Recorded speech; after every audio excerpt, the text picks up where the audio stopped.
Assalamu alaikum, Dr. Zakir Naik. My name is Adnan Jahangir. I'm a medical student and I'm an atheist, but this lecture has convinced me otherwise that Assalamu alaikum is one of the best greetings. My question is, how... No, you're an atheist or a Muslim? No, I'm a Muslim. I'm an atheist, ex-Muslim. You were a Muslim, now you're an atheist. Okay, brother, go ahead. All right. My question is of two parts. First one, what is the stance of Islam on evolution? And two, what is the stance of Islam on apostates?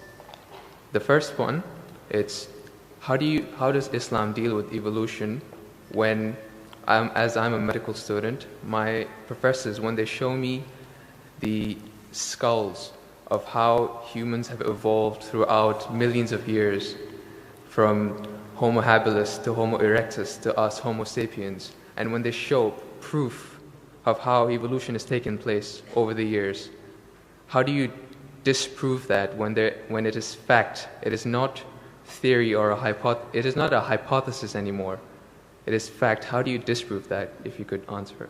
Brother Jahangir has asked a question that what is the Islamic view on theory of evolution? And brother, if I reply to you, then will you come back to the fold of Islam? If it's a convincing enough answer. If I give a convincing reply, will you come back to the fold of Islam? Inshallah. Inshallah. Good. Brother Jahangir has asked a question. He said you are the Muslim and now he's an atheist. And he asked, what is the view of the theory of evolution? For complete, you can refer to my talk on Quran and modern science, which covers in the question and answer session theory of evolution. As far as the question on theory of evolution is come, there is no book so far that I have read which talks about fact of evolution. Theory of evolution means the theory. And when we talk about theory of evolution, we start thinking of Charles Darwin.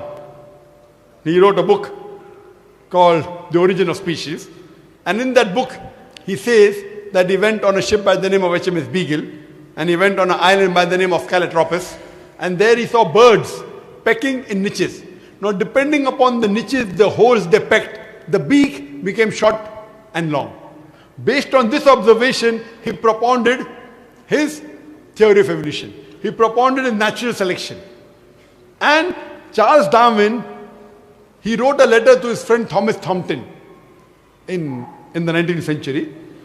And he said that I do not have proof as far as my theory of evolution is concerned. There are missing links. But because it helps me in rudimentary organ, it helps me in classification, I have propounded this theory. That's the reason when we were in school, if we had to tease any of our friends, we used to call him that you are the missing link. If you were present, Darwin's theory would have been proved right, indicating that he's a monkey. We used to fool around. So there is no proof regarding Darwin's theory at all. It's a theory, it's not a fact. Now in most of the schools, they teach Darwin theory as though it's a fact because they don't have any alternative. Because of that. But no scientist at all can say for sure. Yes, there are many scientists who support Darwin's theory. But as far as recent times are concerned, most of the scientists today they do not agree with Darwin's theory. As far as you talked about the 4 waves of hominoids. First was the Iceman, then was the Neanderthal man, then was the Cro-Magnon. All these that you find, there is no link between them. There is no link whatsoever.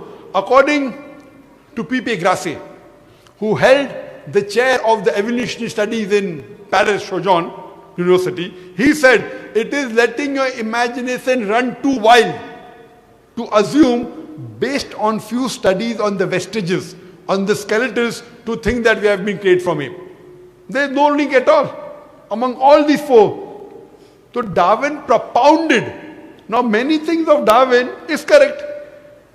For example, life was created from water. That Quran also says in Surah Anbiya chapter number 21 verse number 30. The Quran says, وَجَعَلْنَا مِنَ الْمَاءِ كُلَّ شَيْءٍ أَفَلَا يُؤْمِنُونَ. We have created everything from water. Every living thing from water. Will you not then believe? So this is correct. So many things of Darwin is correct. But as a whole, everything is not true.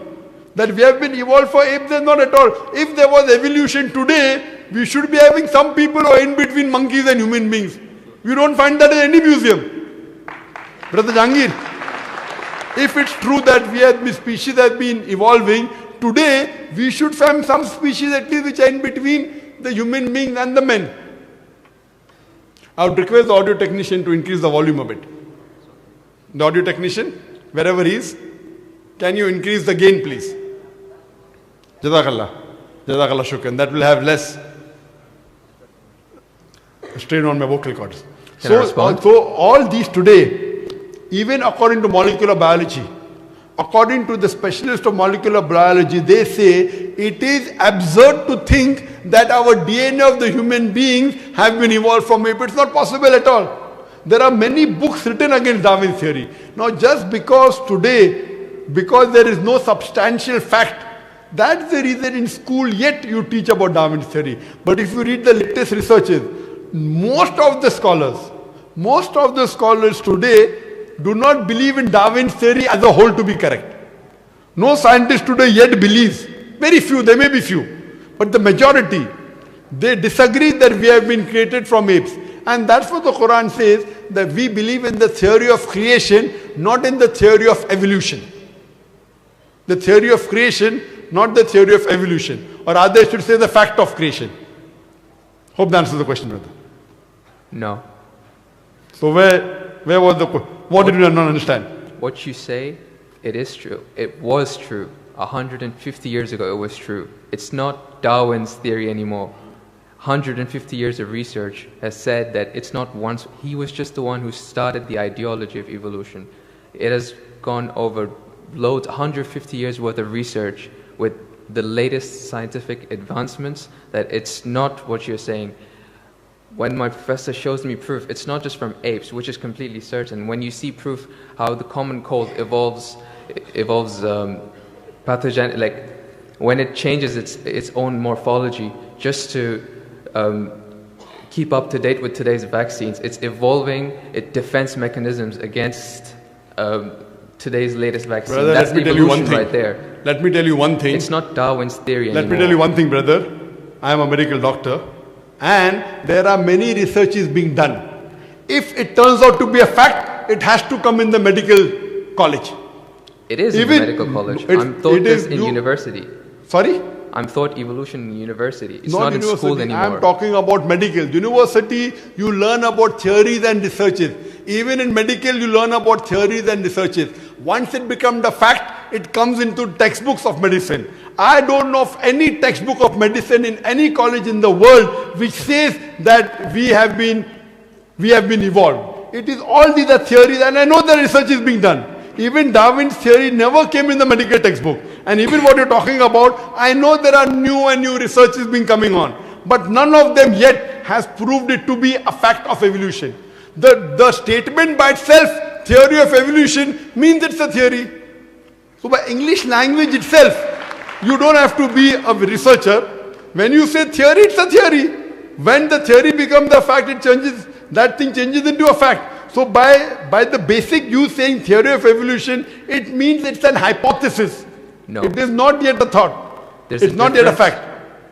There's a difference between hypothesis and theory. A theory is something in science that has the highest honor. When something gains the word theory, it's fact. The theory, in theoretical terms, it's the theory of gravity, but we don't say it. We just say it fact. Same way we say the fact of gravity. Sorry, what did you say? Theory of what? Gravity. If you say it in theoretical terms, but it's no theory of gravity. It's a law of gravity. I'm sorry. I'm sorry. It's the law of evolution. I'm sorry. Your knowledge of science is very weak. It is Boyle's law. It is not Boyle's theory. It is Archimedes' principles. It's not Archimedes' theory. Whatever's theory, when it becomes a fact, it changes into law.